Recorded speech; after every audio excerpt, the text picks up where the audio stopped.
بسم الله الرحمن الرحيم وقلنا يا آدم اسكن أنت وزوجك الجنة وكلا منها رغدا حيث شئتما ولا تقربا هذه الشجرة فتكونا من الظالمين۔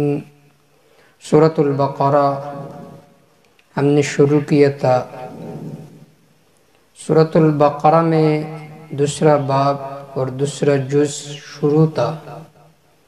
اس میں بنیادی طور پر مسئلہ توحید کو ذکر کیا گیا اور اس کو 5 عقلی دلائل کے ذریعے سے ثابت کیا گیا۔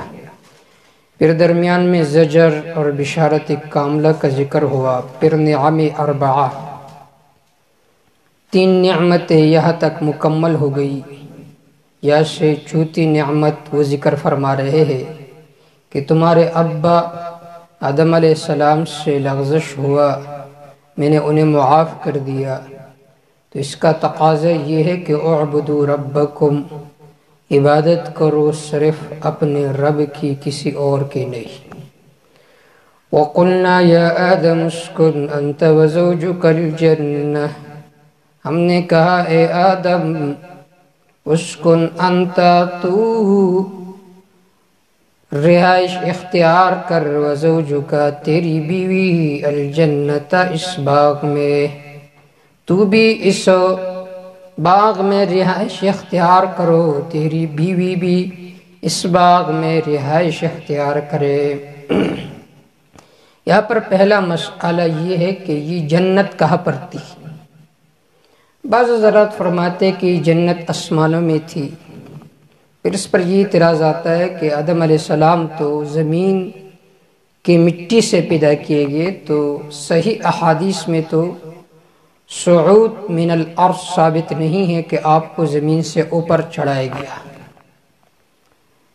تو اس میں صحیح قول یہ ہے کہ یہ جو چیزیں ہیں صحیح احادیث میں قرآن مجید میں مذکور نہیں ہے کہ وہ جنت وہ باغ کہاں تھا، لہٰذا اس میں فضول اپنا وقت ضائع کر کے ان مباحث میں اپنے وقت کو صرف نہیں کرنا چاہیے۔ اور علماء تفسیر کے ہاں یہ مسلم اصول ہے کہ ابہموا ما ابہمہ اللہ واجملوا ما اجملہ اللہ، جس چیز کو اللہ نے مبہم رکھا ہے تو اس میں زیادہ تفصیلات کی کوئی ضرورت نہیں ہے۔ دوسرا نقطہ یہاں پر یہ ذہن میں رکھیے، ہم نے کہا اے آدم تو رہائش اختیار کر، تیری بیوی بھی اس باغ میں۔ اس سے معلوم ہوا کہ میاں بیوی آپس میں رہے گی۔ یہ نہیں ہے کہ میاں صاحب بشام رہیں گے اور بیوی اسلام آباد رہے گی، جیسے کہ آج کل یہ جو مغرب زدہ لوگ ہیں تو شوہر ایک جگہ پر ہوتا ہے، بیوی دوسری جگہ پر۔ تو اللہ رب العزت نے اس میں یہ اصل بتلا دی ہے کہ بیوی شوہر کے ساتھ رہے گی، تب ان کے آپس میں محبت میں اضافہ ہوگا، الفت میں اضافہ ہوگا۔ اگر دور دور ہوں گے تو بدگمانیاں بڑھے گی، محبت نہیں بڑھے گی۔ وَكُلَا مِنْهَا رَغَدًا حَيْثُ شِئْتُمَا، کھاتے رہو اس باغ سے، رغداً وافر مقدار میں، حَيْثُ شِئْتُمَا جہاں کہیں تم چاہو، جتنا تم چاہو، حَيْثُ شِئْتُمَا جہاں سے چاہو، جتنا چاہو، لیکن یاد رکھنا وَلَا تَقْرَبَا هَذِهِ الشَّجَرَةَ، اس درخت کے قریب نہ جایا کرو، کانا تو دور کی بات ہے، اس درخت کے قریب بھی نہ جایا کرو۔ وہ درخت کس کا درخت تھا؟ تو بعض علماء تفسیر کا قول ہے کہ وہ گندم کا درخت تھا، بعض فرماتے کہ کیکر کا۔ جس کا بھی ہو، اللہ نے امتحان لائی حضرت آدم علیہ السلام پر۔ فَتَكُونَا مِنَ الظَّالِمِينَ، یہ جزا ہے، اس سے پہلے شرط مقدر ہے، یعنی ان تقربا هذه الشجرة، اگر تم اس درخت کے قریب ہو گئے، فَتَكُونَا مِنَ الظَّالِمِينَ، تو ہو جاؤ گے تم دونوں من الظالمین کمی کرنے والوں میں سے، یعنی پھر تمہیں زمین پر جانا ہوگا، وہاں پر کاروبار کرنا ہوگا، تب کہو گے یہ تو اللہ کے طرف سے ہے۔ فَتَكُونَا مِنَ الظَّالِمِينَ ہو جاؤ گے تم کمی کرنے والوں میں سے۔ بعض حضرات اس آیت کا معنی بیان کرتے ہیں کہ تم ہو جاؤ گے ظالموں میں سے، نادانوں میں سے۔ یہ معنی انبیاء علیہ السلام کے شان کے بالکل مناسب نہیں ہے، کیونکہ قرآن مجید میں اللہ رب العزت نے صاف طور پر فرمایا فنسی آدم علیہ السلام بھول گئے تھے نہیں کو، تو لہٰذا نسیان کی وجہ سے آدمی گناہگار نہیں ہوتا، تو پھر آدم علیہ السلام کی طرف ظلم کی نسبت کرنا یہ صحیح نہیں ہے۔ تو یہاں پر ظالمین کا معنی ہے کمی کرنے والا، کہ اپنی نعمتوں کو تم کم کر لو گے۔ اور قرآن مجید میں اللہ رب العزت نے ظلم کا لفظ ذکر کیا ہے بمعنی کمی کرنے کا، جیسا کہ سورۃ الکہف آیت نمبر 33 میں ہے، کلتا الجنتین آتت اکلها، کہ دونوں باغ تھے اور وہ اس میں سے کچھ بھی کمی نہیں کرتے تھے۔ تو ظلم بمعنی کمی کرنے کی بھی آتا ہے۔ اسی طرح سورۃ الفاطر آیت نمبر 32 میں ہے کہ ثم اورثنا الكتاب الذین اصطفینا من عبادنا فمنهم ظالم لنفسه، کہ بعض ان میں اپنے نفس پر کمی کرنے والے تھے۔ تو اس طرح یہاں پر بھی ظلم بمعنی کمی کرنے والا۔ فَأَزَلَّهُمَا الشَّيْطَانُ عَنْهَا، پس پسلا دیا شیطان نے ان کو اس مقام سے، فَأَخْرَجَهُمَا مِمَّا كَانَا فِيهِ، نکال دیا ان دونوں کو وہاں سے جہاں پر وہ تھے۔ وَقُلْنَا اهْبِطُوا، ہم نے کہا اهْبِطُوا اترو تم، بعضکم لبعض عدو، تمہارے بعضوں کے لیے دشمن ہوں گے۔ وَلَكُمْ فِي الْأَرْضِ مُسْتَقَرٌّ، تمہارے لیے زمین میں مستقر رہنے کی جگہ ہے، مستقر قرار پکڑنے کی جگہ ہے، رہائش ہے۔ وَمَتَاعٌ إِلَى حِينٍ، فائدہ حاصل کرنا ہے ایک وقت مقرر تک، پھر تم نے اس دنیا سے جانا ہوگا۔ تو یہ چوتھی نعمت کا تذکرہ ہوا کہ تمہارے ابا آدم علیہ السلام سے لغزش ہوئی، میں نے انہیں معاف کر دیا۔ پھر اس کی تفصیل اگلی آیتوں میں ہے کہ آدم علیہ السلام نے اللہ کے دربار میں یہ دعا کی، قَالَ رَبَّنَا ظَلَمْنَا أَنفُسَنَا وَإِن لَّمْ تَغْفِرْ لَنَا وَتَرْحَمْنَا لَنَكُونَنَّ مِنَ الْخَاسِرِينَ۔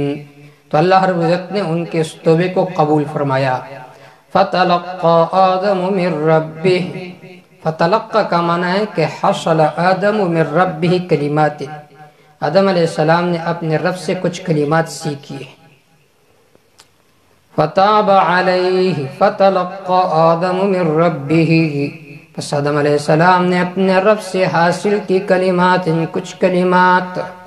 سورۃ الاعراف آیت نمبر 23 میں ہے، قال ربنا ظلمنا انفسنا وان لم تغفر لنا وترحمنا لنكونن من الخاسرین۔ دونوں کہنے لگے اے ہمارے رب، ہم نے اپنے اوپر ظلم کیا، اگر تو نے ہمیں معاف نہیں کیا، ہم پر رحم نہیں کیا، لنکونن من الخاسرین، تو ہو جائیں گے ہم خسارہ اٹھانے والے۔ تو کلمات سے مراد وہ کلمات مراد ہے جو قرآن مجید میں اللہ رب العزت نے خود ذکر کیے ہیں۔ بعض حضرات فرماتے ہیں کہ کلمات کا مطلب یہ ہے کہ آدم علیہ السلام نے نبی کریم صلی اللہ علیہ وسلم کے وسیلے سے دعا کی۔ بعد میں اللہ نے ان سے پوچھا کہ تمہیں کیا پتہ تھا؟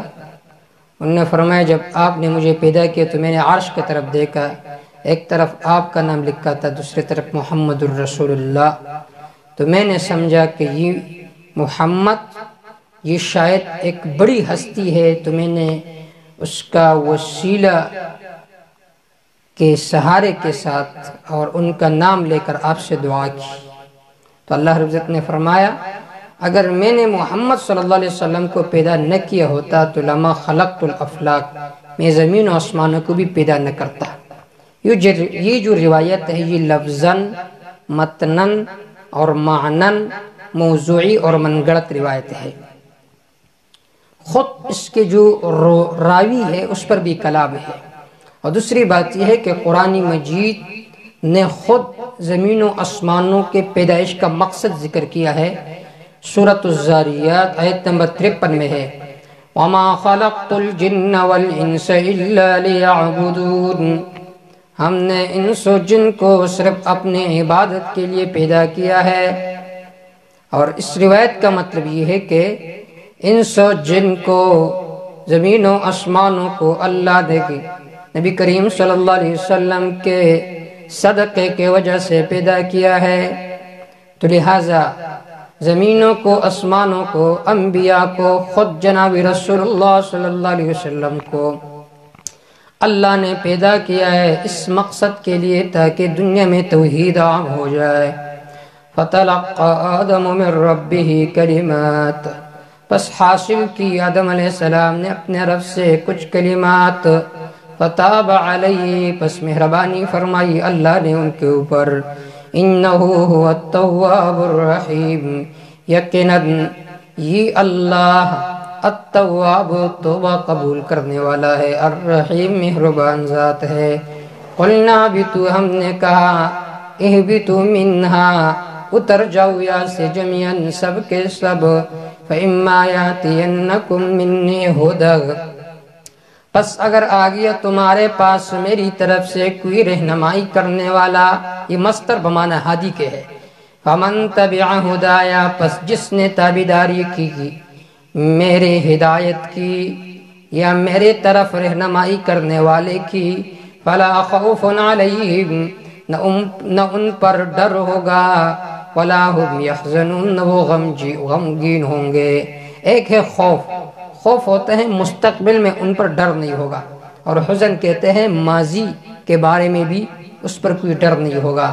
وَلَا خَوْفٌ عَلَيْهِمْ، نہ ان پر کسی قسم کا خوف ہوگا فی المستقبل، مستقبل میں۔ وَلَا هُمْ يَحْزَنُونَ، نہ وہ غمگین ہوں گے ماضی کے وجہ سے۔ اور تیسرا لفظ ہے ہم۔ حزن اس غم کو کہا جاتا ہے کہ جس کا سبب معلوم ہو، اور ہم اس غم کو کہا جاتا ہے جس کا سبب معلوم نہ ہو۔ سورۃ الطٰہٰ آیت نمبر 123 میں بھی ہے فَلَا يَذِلُّ وَلَا يَشْقَىٰ، جس نے اپنے دل میں اللہ کو خوف رکھا دنیا میں بھی ذلیل نہیں ہوگا، وَلَا يَشْقَىٰ، آخرت میں بھی بدبخت نہیں ہوگا۔ وَالَّذِينَ كَفَرُوا، ابھی اس خطاب کو ختم فرما رہے تو آخر میں پھر زجر۔ والذین کفروا، وہ لوگ جنہوں نے کفر کیا، وکذبوا بآیاتنا، ہماری آیتوں کو جھٹلا دیا، کفر کیا، مسئلہ توحید کو جھٹلا دیا، اس کا انکار کیا۔ اولئک اصحاب النار، یہی لوگ آگ والے ہیں، ہم فیہا خالدون، وہ لوگ اس آگ میں ہمیشہ رہیں گے۔